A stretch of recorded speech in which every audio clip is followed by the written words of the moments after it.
Gerbiami kolegos, gerbiami konferencijos dalyviai ir tie, kurie klausosi konferencijos pranešimų.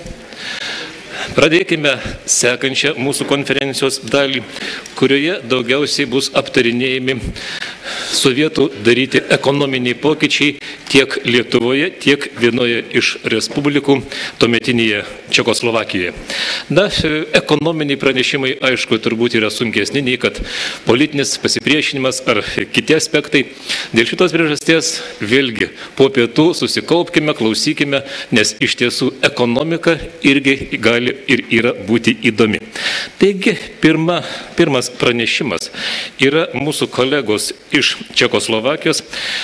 Kolega tyrinėja kolektyvizaciją ir jos pasiekmes Čekoslovakijoje tuometinėje. Na ir tarkim, viena iš jo tokių temų potemių, kuri ir buvo tai, kaip atrodė teismai vykę Čekoslovakijai prieš tai, kas buvo vadinami buožėmis. Šiaip ar taip, tai kolektyvizacijos aspektas. Taigi, pirma mūsų tema – Urbanas Jiri ir kolektyvizacija Čekoslovakijai. Visiškas privačių ūkių sunaikinimas. Prašom.